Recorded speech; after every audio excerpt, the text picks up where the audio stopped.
ඒ තේමාවෙන් තමයි තේජා චිත්‍රපටය හැදෙන්නේ. අද ඒ ජනගත කිරීම නැත්නම් ජනතාව අතරටපත් කිරීම සිද්ධ කරනවා.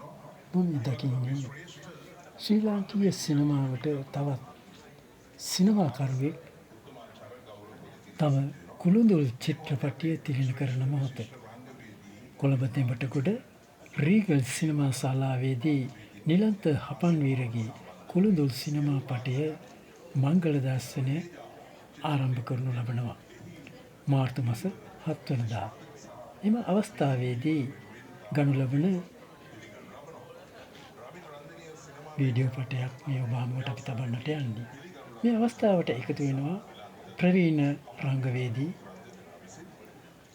රවින්ද්‍ර රන්දෙනිය, ඒ වගේම චිත්‍රපට අධ්‍යක්ෂ බෙනට් රත්නායක, ඒ වගේම ප්‍රසන්න විතානගේ, නීටා ප්‍රනාන්දු, සිනමාපට අධ්‍යක්ෂක නිලන්ත හපන්වීරයන් සමග තමයි පැමිණුණේ. ඒකම රේණුකා බාලසූරිය මහත්මිය ඇයට සමීපව සිටිනවා. මේ පොතේ රවින්ද්‍ර රන්දෙනිය, නීටා ප්‍රනාන්දු සහ අනෙකුත් විශේෂ කලාකරුවන් පොල් තෙල් පහන දල්වන ආකාරයයි මේ ඔබ දකින්නේ.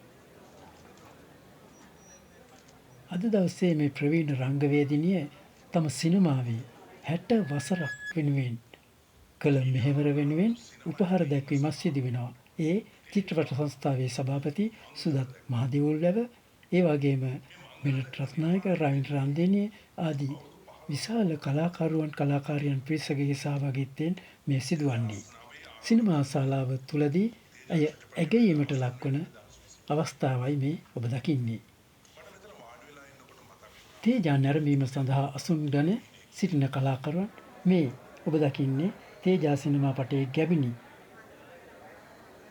මවගේ චරිතයට පනපවන අනුරුද්ධිකා පාදුක්ක තම සතුට බෙදා හදා ගන්න ආකාරය.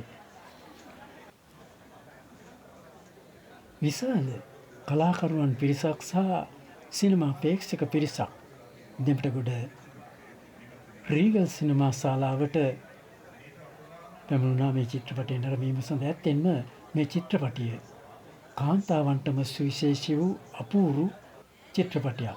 ඔබටත් මම හිතන්නේ බොහෝ දේවල් ලබා මේ සුජානි මේනකා, ඒ වගේම චිත්‍රපටයේ නිෂ්පාදක සුරංගද අල්විස් තම අදහස් දක්වන ආකාරය, බෙනට් රත්නායක, රවින්ද්‍ර රන්දෙනිය, මේ නිලන්ත හපන්වීර තම සතුට බෙදා හදා ගන්න ආකාරයේ කලාකරුවන් සමග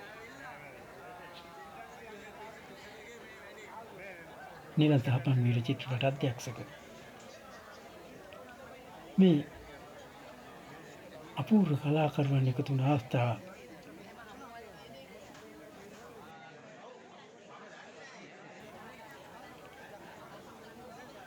මේ ගුණසිරි සිල්වා චිත්‍රපට විචාරක.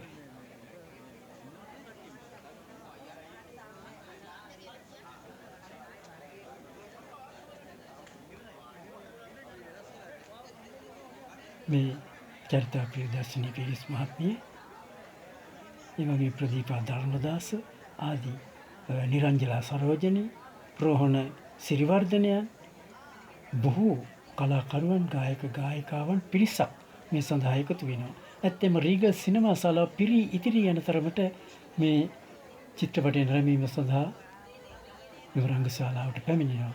ඉතින් අපි ආරාධනා කරනවා හිතවතුනි, සිනමාව පිළිබඳව අලුත් දෙයක් දකින්න, ඒ වගේම නීටා ප්‍රනාන්දු මහත්මියගේ සුවිශේෂී වූ රංග ප්‍රතිභාව බලා ගන්නට ඔබටත් අවස්ථාවක් මේ චිත්‍රපටය තුලින් ලැබෙනවා. ඉතින් ඇයගේ 60 වසරක ඒ ගමන පිළිබඳව මේ චිත්‍රපටයෙන් ඔබට දකින්නට පුළුවන් ඒ රංග ප්‍රතිභාව වර්ධනය වූ ආකාරයක්. එහෙමනම් අපි ආරාධනා කරනවා දිවයිනේ සිනමා ශාලාවකදී කොහෙදී හෝ ඔබත් නොවර්ධවාම නිලන්ත හපන්වීරගේ අධ්‍යක්ෂණයෙන්, ඒ වගේම නීටා ප්‍රනාන්දු සහ සුරංගද අල්විස්ගේ නිෂ්පාදනයෙන් ඔබටත් ආරාධනා ළඟම සිනමා හලෙන් මේ නරඹන්න.